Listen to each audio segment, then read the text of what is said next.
Today is June 13th, 2016, and that means it is WWDC Day. Let's talk about everything that they announced at WWDC on this episode of Geek with Glasses. Stay tuned.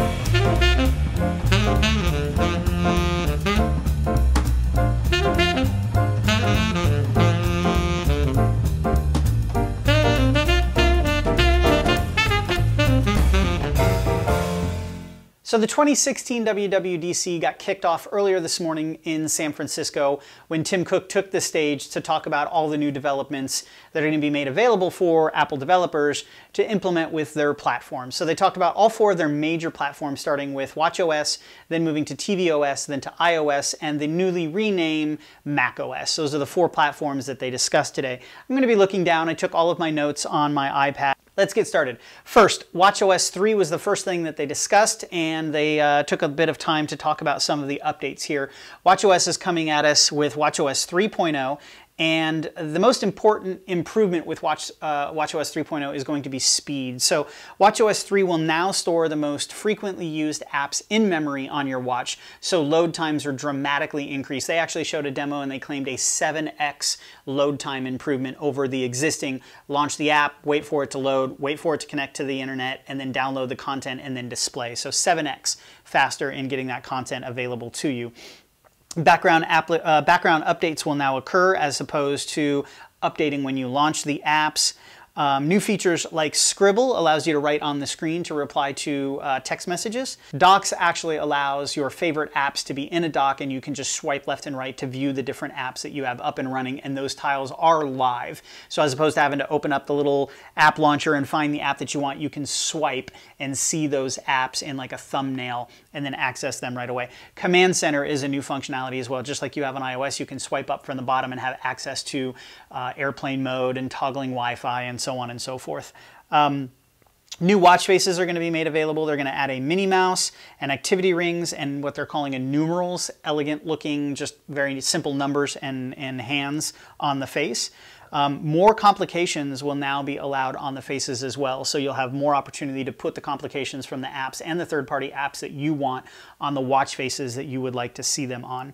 One of the coolest things personally that I was very impressed with is a new SOS on demand. They call it SOS on watch. So now if you have your Apple Watch on, you can press the button that's below the digital crown and hold it. And no matter where you are in the world, that will automatically contact emergency services. So if you're here in the States, it'll automatically dial 911 and allow you to be in contact with an emergency services responder in case you're in some type of a situation in life where you need help, a car accident, or there's a robbery in the store that you're in. Whatever the case may be, is instantaneously contact 911. And a couple of the other features is it will automatically notify the folks that you have denoted as your emergency contact within your iOS. So like I have my father and my wife listed as emergency contacts. And when it sends that message to them, not only is it going to alert them, but it's going to give them a map of your coordinates of where you are and send that to them as well, which I think is a really cool function. And then thirdly, it will actually pop up your medical ID that you have stored on your phone or your watch, and it'll be available in case you are in some type of a potentially health-threatening situation where emergency services and responders, medical responders, need to get that type of information. It'll be displayed right on your device the minute that they find you. I think that's actually a really, really cool functionality, and I like that a lot. Especially for kids. I think it's a great function for kids. You don't have to think, you don't have to be in the mindset, you just hold a button and it does everything you need to do. So, activity sharing for social networking around fitness. So they're building into the fitness app a little bit of an activity sharing, kind of like a Strava or a Runkeeper, where you can have some friends and you can share your goals and you can challenge each other. So a little bit of a social networking functionality comes to the the in-house fitness app. More support around wheelchair users. This is actually kind of cool. They've gone out and they've done some studies. So if you're bound to a wheelchair due to injuries and you can't walk, the pedometer functionality of the Apple Watch doesn't work because you're making different motions. They've gone out and they've modified the accelerometer and all of the silicone that's in the watch to be able to detect, and there is a new wheelchair function where you'll actually be able to tell the watch that I am in a wheelchair and it will do things differently. One of the cool things, instead of it's time to get up and walk. It'll say it's time to roll. A couple of the cute little things that they've done. But I think that's kind of cool because, you know, I guarantee you there's a very large community out there that are bound to wheelchairs and would like to have more accurate readings for their daily activity. And Apple has gone out and done that. A new breathing app for those of you who might be into meditation or yoga, or just do some deep breathing exercises to help relieve stress and to help calm your nerves. There's going to be a new app that will help you through some deep breathing exercises, which is pretty cool. New APIs that will allow more powerful apps as well. So we'll have some integration between apps and new APIs so that the watch hardware and the built-in native apps can function with third-party apps that are going to be made available. So the preview, just like everything I'm speaking about today, the dev previews are available today. The upgrade will be free this fall. So the next on the list was tvOS. So there's a new Sling app which will allow you to use your Sling and send all your information to different devices. Fox Sports To Go app allows you to watch 4 games simultaneously on the screen at a time. Divide your TV into 4 quadrants, watch 4 different sporting events. Kind of cool. Molotov.tv. It's a new TV streaming service. Apparently it's very popular in overseas. And Sketch Party Game. This one actually kind of sounds fun. If you've got a bunch of people that have iOS devices, if you've got iPhones or iPads, you can do, it's kind of Pictionary, but on your app and displayed on the TV. So you can sit and draw on your iOS device. It will display that drawing, and then you can begin the guessing game. Sounds like a little bit of fun. I'm actually looking forward to giving that one a try. There's going to be a new Apple TV app software. So right now you click a button on the new, if you have one of the latest generation Apple TVs, you got the Siri remote where you can hold a button and you can talk to Siri. You can tell it to search for music. You can tell it to search the iTunes library. They're going to be deepening the capabilities of the search, and they're coming up with a new app for your iOS which will mimic all of those Siri commands where you can hit the button, talk to your iPad, and do searches within apps. You'll now be able to actually search within YouTube, which I think is great. You can go in and say, I want to search for, you know, YouTube videos containing beauty supply or technology videos, and it'll bring that up. So I think that's really cool. Mimic Siri remote, Siri search movies by topics, search YouTube, and a live tune-in capability, which will allow you to search for the live channels. Like if you have NBC or ABC or Fox or Showtime or any of those apps that show live TV, like my kids use the Disney Junior app all the time, you'll be able to search and go directly to those channels without having to open the app, connect, open the live stream. You just say play Disney Junior and it'll go to your live feed. They're also implementing a single sign-on for authentication. So if you have an Apple TV and you use those live apps, as you know right now, for every app that you download, whether it's Fox, whether it's HBO, whether it's the Disney Junior channel, the Showtime channel, the ABC channel, all of those, when you download the apps, you have to open the apps, then you have to put in an authentication code on a web browser to authenticate you. Then you have to log into your internet service, not your internet service provider, but your cable provider, whether that's satellite, cable, or Fios, whatever the case may be. You have to do. They're going to solve that. You'll log into your Apple TV once, you'll put in your credentials once, and the Apple TV will do it. So as these new TV streaming live channels come available, you won't have to constantly go through that. Big time saver, except I have all my apps and they're already set up, so I don't care. New dark mode, where instead of it being white, you'll be able to turn it to dark. Apps will download to Apple TV automatically if you download them on your iOS. So if there are iOS apps that you've downloaded and there's an equivalent game or app for the Apple TV, it'll automatically download just like it does now. If I download something on my iPad, if you have it turned on, it'll automatically download to your other iOS devices. Let's see, Replay Kit, which is going to allow game streaming, kind of cool. Photo Kit and Home Kit, so you'll have the availability to access all of the new functions that they announced in iOS on Photos, as well as the Home Kit stuff, all available on the new tvOS. Again, free upgrade in fall, beta dev preview available today, no public beta on that. The next thing that they talked about is the new OS X, OS 10. They're no longer going to be calling it OS X or OS 10. It is going to be called macOS. So it falls in line with watchOS, tvOS, and iOS. So you now have macOS. Name for this one is going to be dubbed Sierra. Its main functionalities are continuity updates, iCloud updates, Tabs built into the OS, picture-in-picture, and Siri. So continuity updates are going to allow automated unlocking of your Mac. If you have an Apple Watch or if you have an iPhone where you use Touch ID, and I'm holding up my old iPhone and I'll talk to you about that in a minute, you'll be able to use those devices within proximity to automatically authenticate. So you just open your Mac, it automatically unlocks. Your watch knows that you're you, your phone knows that you're you. It's within proximity, it unlocks your Mac and allows you to just open the Mac and go. Universal Clipboard. This one was actually intriguing. I liked this. The way Universal Clipboard is going to work is via your iCloud account. If you copy and paste something from your iPad or copy and paste something from your iPhone, they're stuck within the apps on those devices, not anymore. Now I can copy and paste something that I'm looking at and browsing on my iPad, and I can go to my computer and paste it and it'll appear. So let's say I'm working on some type of a presentation, or I'm putting together a movie, and there are some screenshots on my iPad that I would like, because I'm sitting on my couch and I'm adding stuff together, thumbnails or whatever. I can copy that, and then later when I go back to my computer, I can right-click and paste, and that content from my iPad is available on the computer, and vice versa. Copy on the computer, paste on the iPad or the iPhone. Kind of a cool function. I think that's actually pretty neat. Let's see where we're just talked about that. So next is iCloud updates. So they're updating iCloud Drive. So docs are now available via iCloud Drive on your Macs, your iPads, your iPhones. Now you'll actually have access to the documents that are sitting on your desktop as well. So if you're like my wife, you've got a lot of different things that you're working on, whether they're documents or pictures or screen captures or whatever on your desktop, but maybe you want to access those from your iPad while you're relaxing in the lounge chair or whatever the case may be. You'll have access to everything that is on your desktop, on your computer, now on your mobile devices, which is kind of cool. Optimized storage.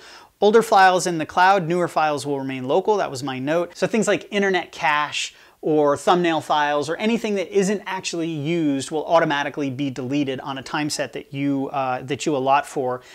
And more importantly, what I think was kind of cool was the older files in the cloud. So you'll be able to set a time frame of files and documents that you're working on your computer. Let's say you've got a MacBook Air and you only have a 128 gigabyte hard drive, or just you have a small drive and you constantly are adding new content. You'll be able to set a time frame for those documents and files and pictures and movies to be uploaded to your iCloud storage automatically and removed off the hard drive, freeing up space. The demo that they showed is they had a 240 gig hard drive.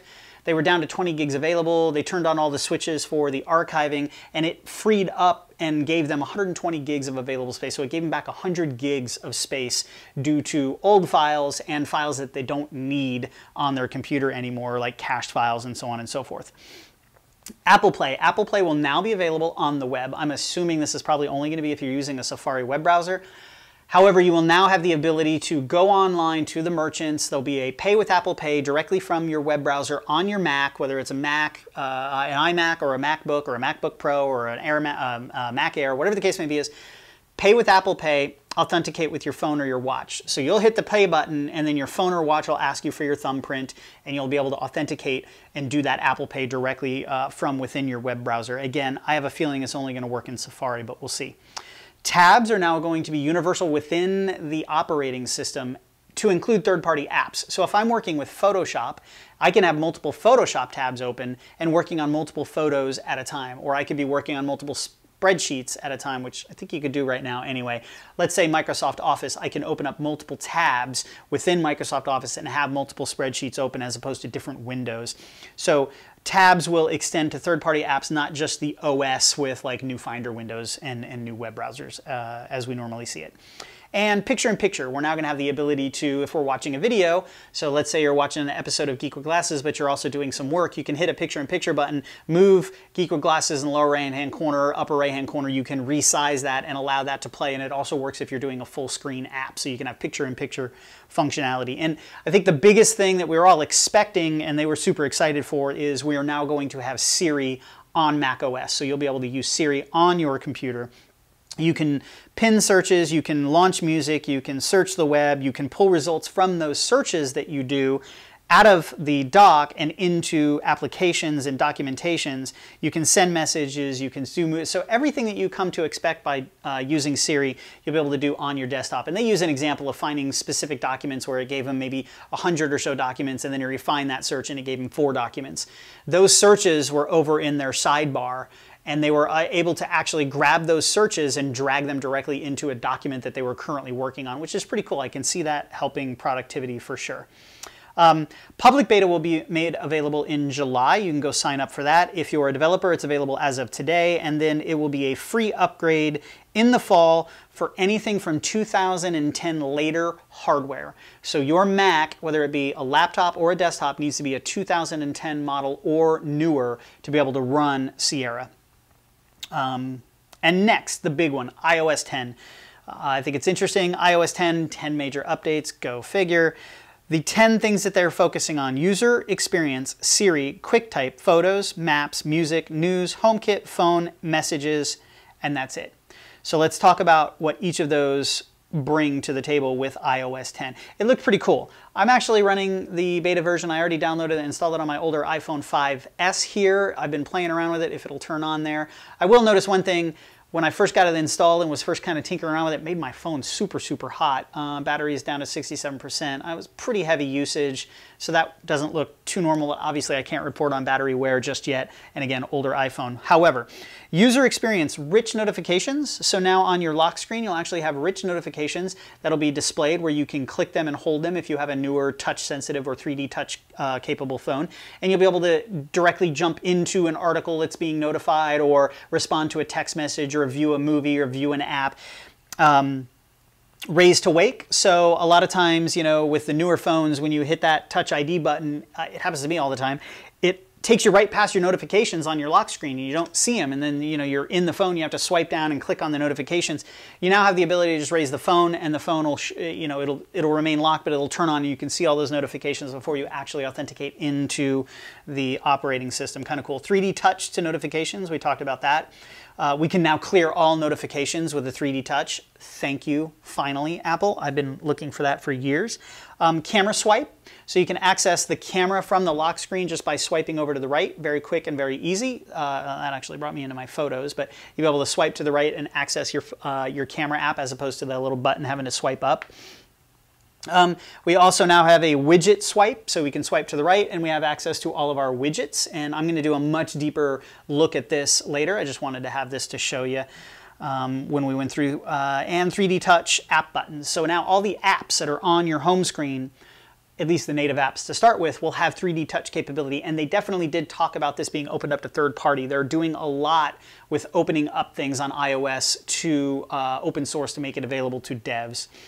So the next thing is Siri, opening Siri up to devs. So devs can now start programming for Siri specifically, messaging across third-party apps. So we'll be able to actually use the messages application across things like WhatsApp and Snapchat. It's all going to be built in because of being opened up to the developers.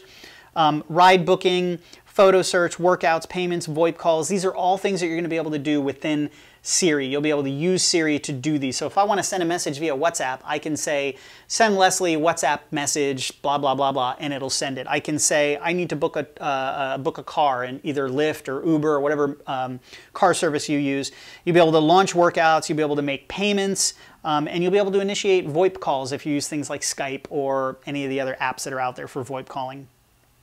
QuickType, Siri intelligence to the keyboard. So they've added some intelligence to the QuickType. So it's going to do predictive type analysis of the messages that you're sending and allow the AI engine to give you, not ideas, but give you things that you might want to use in those message responses. It was kind of a cool demo that they showed.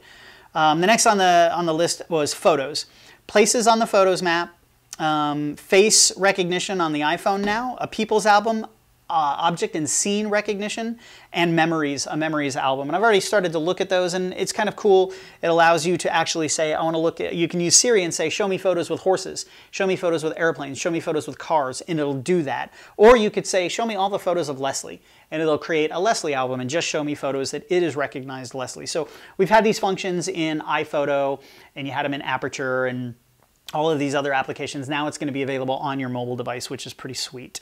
New memories album, it's going to go through and find memories and be able to create these little memories for you automatically and hit the go button. So before you'd use iPhoto, and you'd put a bunch of slides together that were all from a specific time, like a birthday or a trip, and it'll play a movie. This will do it for you automatically using some of the intelligence built in.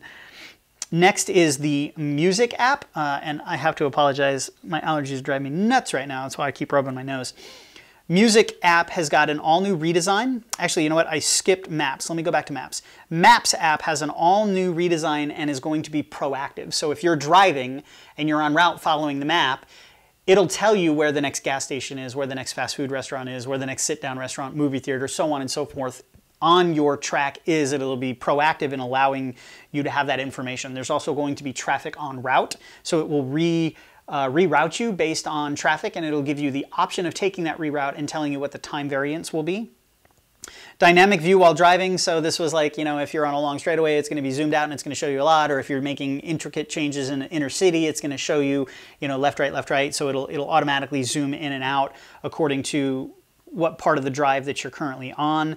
Search along the route for services, like I just mentioned, restaurants, gas stations, etc. Faster routing automatically. If there's traffic, it'll tell you where to go. This will also be open to developers, so we might get to see kind of a Waze style Maps app within OS if the devs start building that social networking component where you can do those reports, which I think would be awesome. I love Waze, but I also like using in-house apps, native apps. They seem to function a little bit better. And you could also do things like book a ride directly from the map view. So you could, if you're in a city and you're sightseeing, you can open a map to see where you are, you can tell it where you want to go, and then you can either choose transit, walking, driving, or book a ride, and it'll bring up your favorite Lyft or Uber, and you can request that ride.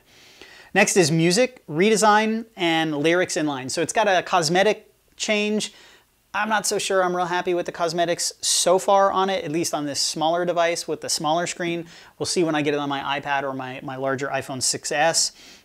But that's basically it for music. They've just kind of redefined and redesigned the way things are, and now they'll give you inline lyrics on the now playing window, which, whatever. News. So the News app now supports over 2,000 publications. It has been redesigned. It now has topics, featured stories, and subscriptions that allow full subscriptions of those periodicals that you might be interested in from within the app. So that's coming to the News function.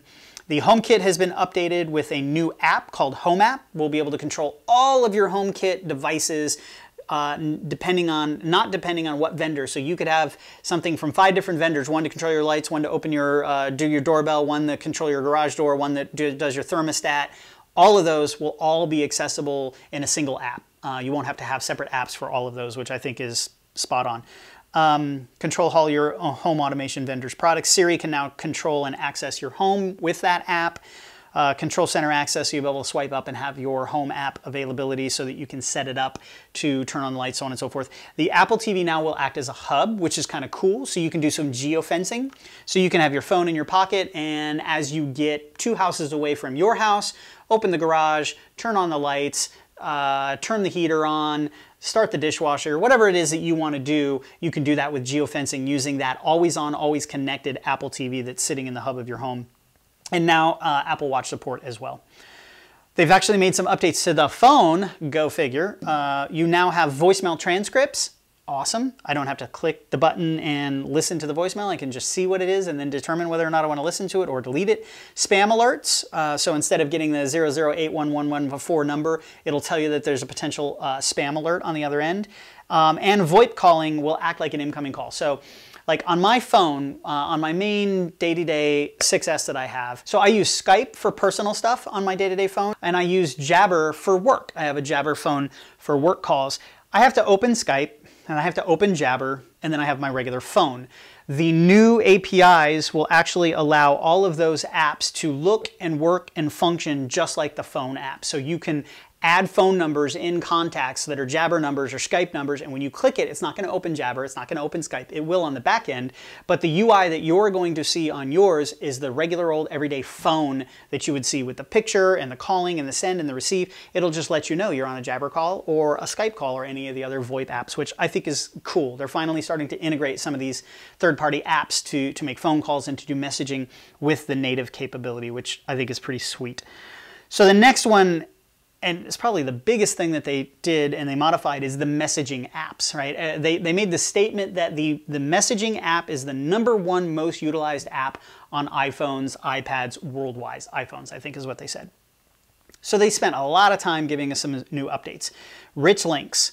So if you get a text message and it has an HTML, instead of it just being a blue link, you got to click and it opens up a web browser, it'll actually show you the contents and give you a thumbnail of that web browser, kind of like what you're used to on Facebook. If you copy and paste a HTML link into a Facebook status, it gives you a thumbnail and it shows you what that article is. Same concept. You'll get that directly in your message. Videos, voice files, music files, they'll all be rich. You can just hold them and they'll begin playing. The camera will now open automatically. I don't know why I showed that. Oh, the interface for the camera, where if you want to take a photo and send that, it automatically opens the camera in the live view instead of you having to say select from the album or open the camera. It shows you the album photos or the camera, and I'll show you that again when I do a deeper dive on what iOS 10 brings to us. Emojis are 3x bigger. They were big on the emoji updates.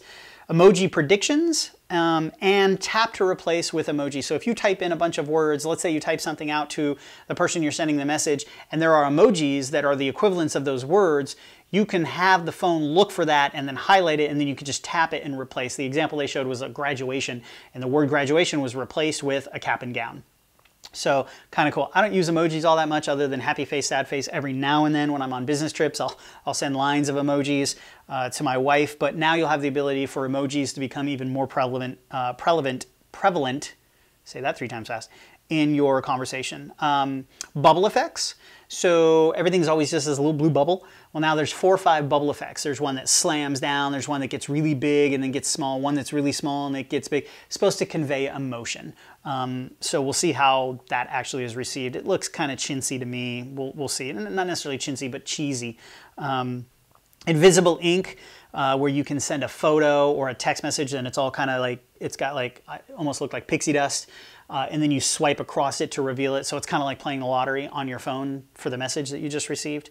Handwriting messages, so you now have the ability to actually handwrite your message on screen and send that. I actually found that accidentally when I was playing with it. Could be kind of cool, except my handwriting is horrible. Digital touch from Watch. So right now you can do the digital touch. You can set your heartbeat, you can send a little taps, all that. You can now do that directly on your phone. Full screen effects. The example that they showed was a happy 4th of July and fireworks in the background. So the messaging, the typical white window with the blue and the gray bubbles, all of a sudden that white background turned into live fireworks. Again, gimmicky. Not that big of a deal for me.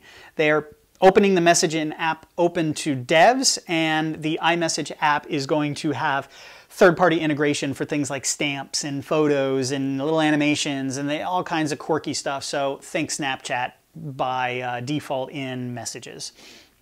There is now a Notes collab. So that was it for their major updates, and they talked about a couple of other things. There is Note collaboration. There are live photo edits. There's a split view in Safari for the iPad. End-to-end encryption for all of your information. Everything that you're doing, even with all these new APIs and being open to the dev, it's end-to-end encryption. They specifically talked about your privacy. On-device intelligence, so there's all these new AI engines that are looking for faces and looking for horses and cars in your photos to put together these albums.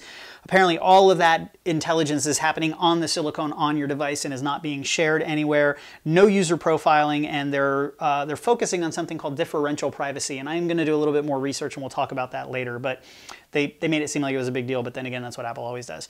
Again, public beta will be available for iOS 10 coming July. Devs have access right now, and it will be a free upgrade in the fall.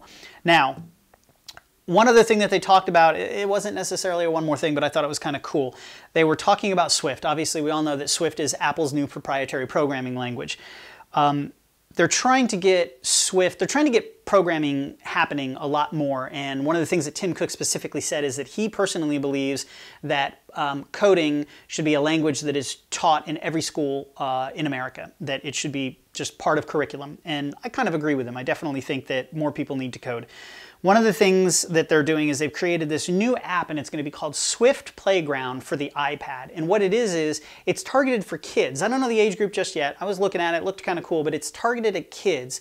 And their games with steps in control of those games is programming, and it's fundamental as well as advanced physics type manipulation of programming directly on the iPad. And believe it or not, this excited me for a couple of reasons. I've got a couple of teenagers as well as in another young kid. They love electronics, they love it, and programming is definitely something that I'm trying to get them into, and I see this as being a conduit to allow that. Not to mention, it looked cool for me. I want to learn how to program, and it kind of kicked my butt to think, yeah, you know, maybe I should pick it up.